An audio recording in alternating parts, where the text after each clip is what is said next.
My name is Emily. I have twin daughters and a husband named Joshua. I became a stay-at-home mom after getting married, dedicating myself to raising our kids. Joshua hardly participated in parenting. And there was a reason for that. I wanted a boy, not a girl. And why twins? That's just my bad luck. Don't talk like that. Our daughters are adorable, right? I'm a CEO, you know? I wanted to pass my company on, but that's impossible with girls. Joshua co-founded and ran a company with a friend, supporting each other as business partners. He lost interest in our children the moment he knew they were girls. I thought he might change once they were born, but he didn't. Hey, you're their father. Pay some attention to them. I told you I don't need girls. I would have loved a boy, but not a girl. Why not? Girls are just as lovely. It's not about being cute or not. Girls aren't useful, right? Most successful CEOs are men. And girls eventually marry off, so why spend money on someone who won't be part of the family? I don't want to waste money, even if I have it. Joshua was always complaining. Realizing that arguing was futile, I stopped seeking his help. He used to help with household chores, but that stopped after our daughters were born. And he began complaining even more. What's this for dinner? I provide the money, and this is all you can make? I think it's pretty much. My family used to serve more dishes daily. And your cooking is always bland. You always make things I don't like. Eating only what you like isn't healthy. I try to balance the menu. I don't care about balance. Just make what I like. Today's dinner is inedible. I'm eating out. What about the leftovers? Who cares? Toss that garbage. Joshua didn't hesitate to yell in front of our daughters. They seemed scared of him. I was fed up with this life, but I had a reason I couldn't leave. I didn't have the money to support my daughters alone. I didn't want to worry my parents, so I couldn't ask for their help. But an unexpected end to this came. I'm moving in with my pregnant mistress starting tomorrow. You and the girls, who are useless to me, get out. Joshua brought a young woman home and said this to me. I was speechless. The woman, in her early 20s, was much younger than 35-year-old Joshua. Smirking and holding her belly, she said, "Sorry, but I'm pregnant, so please leave Joshua." I would be in trouble if you suddenly said something like that. I also have daughters. You have daughters, right? But Joshua wanted a son, and I'm carrying his son. He wants to care for my son, not your daughters. Right, I don't care about you three. I'll pay you, so just divorce me. He handed me divorce papers with his name already on them. I just stood there, unable to react. I get you're shocked, but it's your fault for having girls. What about the girls? They're only 2. Annoyed, Joshua threw a large bag at me. This bag contains $200,000 for child support and alimony. You're happy as long as you get money, right? I wish I had some money too. Don't worry, Diana. I'll buy you anything you want from now on. I only love you and the baby in your belly. Yay! As they displayed their affection in front of me, I decided to divorce Joshua. I couldn't stand being with him anymore. Okay. Let's get divorced. Joshua smiled happily at my words. Then, I packed my things and took my daughters back to my parents' house. They were shocked by our sudden return, but after explaining, they encouraged me. I can't believe this happened. Why didn't you talk to us sooner? I didn't want to worry you. You've always been so considerate. It's really unforgivable what Joshua has done. I never thought he would be the kind of person to betray Emily and the girls so blatantly. Should I give Joshua a piece of my mind? No, I don't want anything to do with him anymore. I appreciate your concern, though. All right. I had never spoken to my parents about Joshua before. They had been happy about our marriage, so it was hard to talk about him. Joshua, being a CEO, had a good public image. so my parents were quite shocked to learn his true nature. I decided to rest at my parents' house for a while. Since I couldn't rely on them forever, I started working at a company my dad introduced me to. I was hired as a full-time employee with decent pay. With the $200,000 from Joshua, I didn't have to worry about money. Gradually, I began to feel better, and memories of Joshua faded. He remarried Diana soon after our divorce. I didn't want to hear any more about him, so I ignored the rumors. Then one day, out of the blue, Joshua called me. I ignored his calls at first, but he kept calling, so I finally answered. What? Oh, finally. Joshua was panicked and shouted over the phone. Damn it!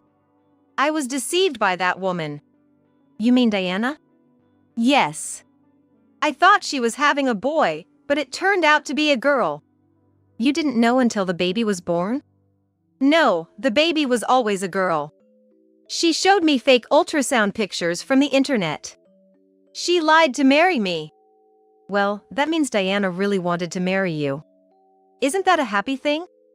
Take good care of her and the baby. That's not the point. Joshua continued ranting. I wanted to hang up, but he kept talking.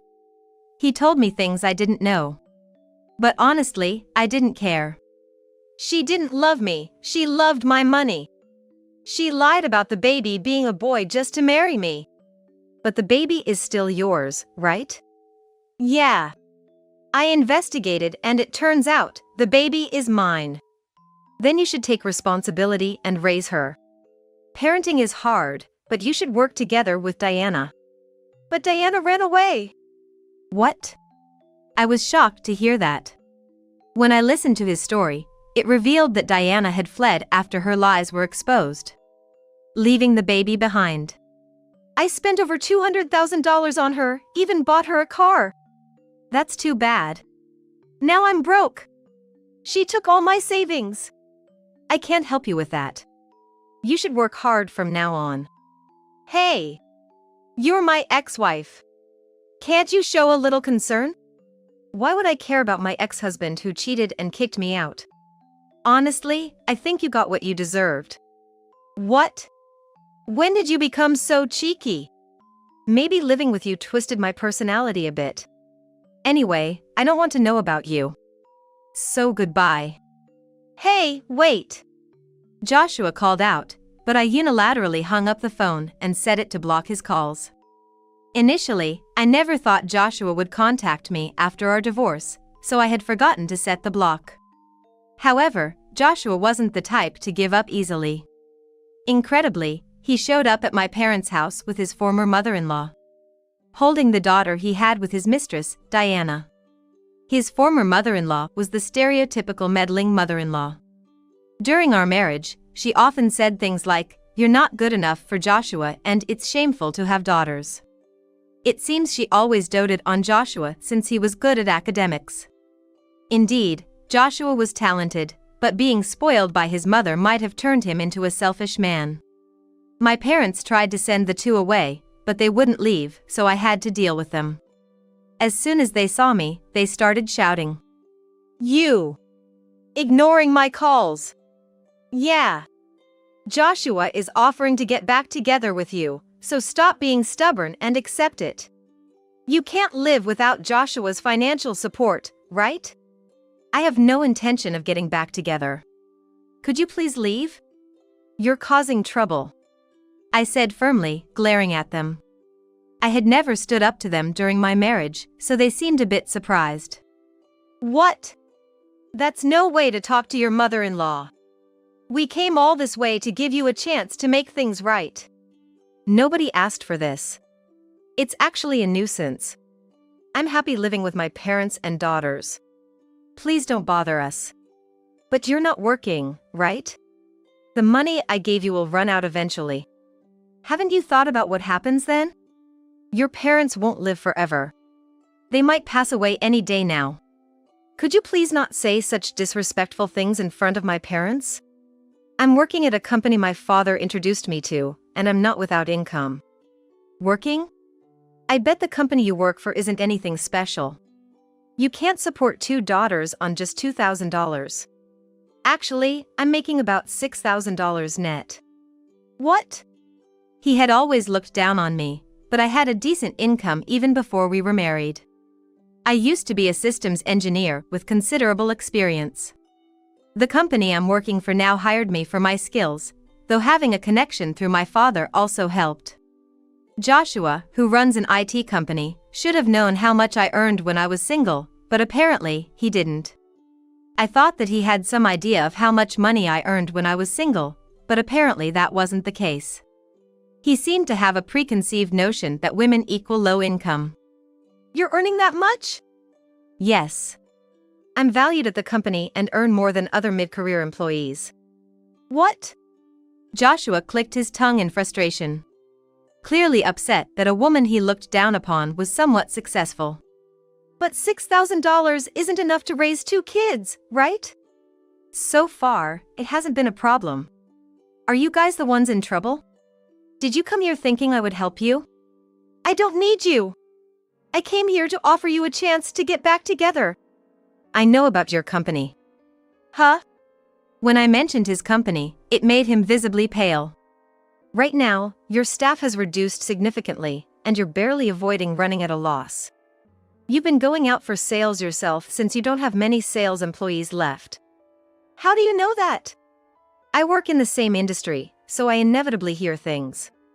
The infidelity incident became known to the other employees, and they started to keep their distance from Joshua. His co-founder friend also left him and started a new company. Then, many employees moved to the friend's company, reducing Joshua's staff by half. As the competent employees left first, the company's operations began to suffer. After his friend left, clients stopped dealing with Joshua's company and recontracted with his friend's new company. His business was on the brink of bankruptcy, barely managing to pay the employees' salaries. Then, Joshua made an absurd proposal. Then, how about you come work for me? What? I already have a job. I'll pay you the same salary as your current job. There's a lot you can do at my company, and it would really help if you joined. Can you keep the jokes to your face? Who would want to work for a company on the brink of bankruptcy? Sorry, but I have no intention of leaving my current job, and there's no chance of getting back together with you. You're really persistent. As I firmly rejected him, Joshua looked deeply shocked. Unable to bear the sight of her son like this, his mother chimed in. Hey! He's trying to make amends, so just accept it. For your daughter's sake, it's better to have a father, right? Being a single mother isn't looked upon favorably, you know? If he's the kind of father you're talking about, we're better off without him. Even when we were married, he never showed any love for my daughters. They've already said they don't want to live with him anymore. We don't need Joshua. Shocked by my words, Joshua's eyes teared up. Meanwhile, his mother grew even more furious. Don't hurt my son anymore. Whose fault do you think it is that things have come to this? Excuse me? I think it's Joshua's fault for betraying us. He told me that if you had been a better wife, he wouldn't have cheated. So, it's partly your fault he cheated, right? So you're justifying infidelity? If your husband had cheated, would you accept it as your fault and forgive him? That's not the point. Don't change the subject. We're talking about you right now. Despite her insistence on reconciling, I refused. Then, she said something outrageous.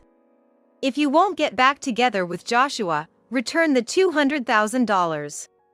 He's almost bankrupt and in trouble because that woman took his money. He gave you that money out of kindness, you have no right to it. That money is being used for my daughter's education.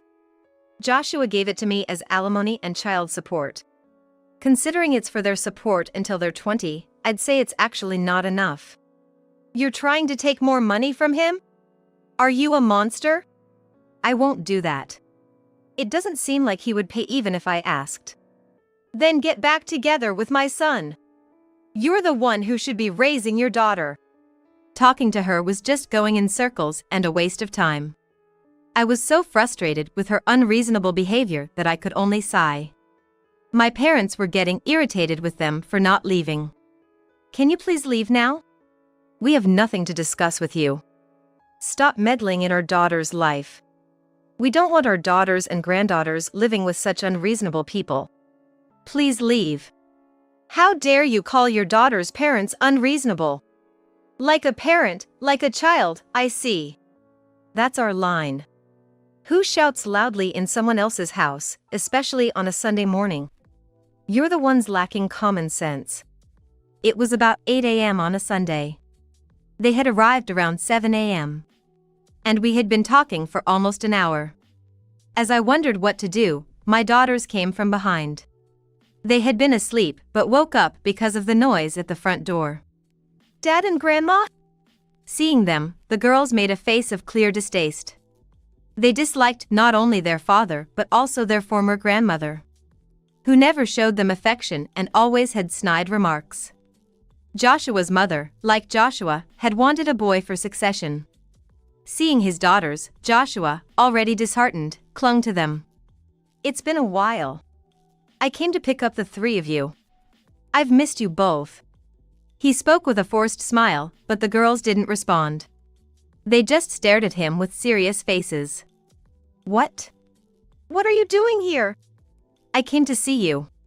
You must be happy to see your dad after such a long time, right? Joshua tried to smile and engage them, but they clearly weren't going to agree. The daughters' eyes were cold as ice. Mom said we're not living with Dad anymore, right? We were told we don't have to see him again. Didn't you girls want to see your dad?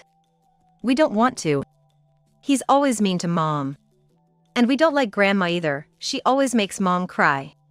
What? Such impudent children. This is why I dislike girls.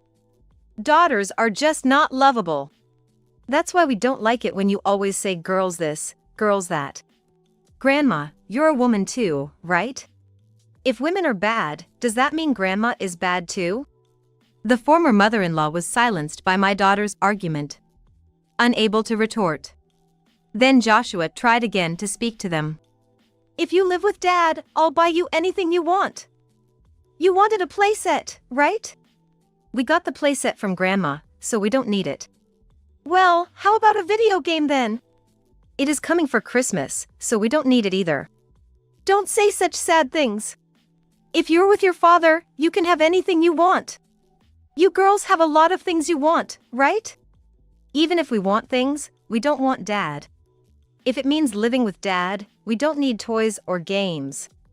What's that supposed to mean? Joshua was visibly shrinking as he was rejected by his daughters.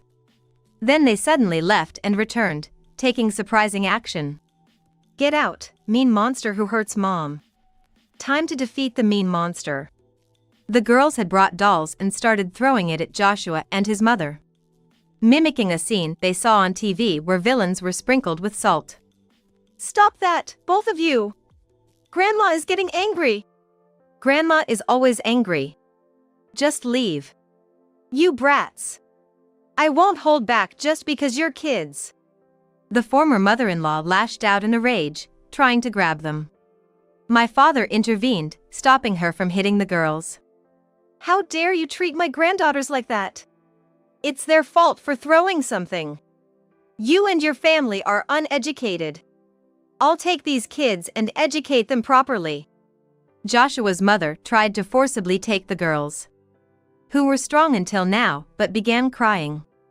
Is something wrong? I looked up to see our neighbor standing at the door, drawn by the crying. He was unaware of Joshua and his former mother-in-law. After I briefly explained the situation, he scolded them on our behalf. If you have no connection with this family anymore, it's pitiful to linger. Please go home. Mind your own business. This has nothing to do with you. Although Joshua had quieted down, his mother's fury was unstoppable. Our neighbor, dismayed, called a police officer he knew. Soon, the officer arrived and took them into the police station. Joshua looked at me with tearful eyes. You really won't give us another chance? Who would want to restart things with you? But I'm worried about our daughters. Don't try to act like a good father now. It's too late. No, I want to live with you three. I've reflected on my past mistakes. You are all I have. You still have your beloved mother. Good luck with your nearly bankrupt company. Shocked by my words, Joshua started crying even in front of the officer. My daughters were appalled. Dad is crying even though he's an adult. Mom, Dad really is uncool. Joshua seemed even more shocked by their words. Eventually, the police took them away. They were severely reprimanded at the station. After that incident, they never came to our house again. The commotion made them infamous in a bad way. Perhaps they were too ashamed to show their faces.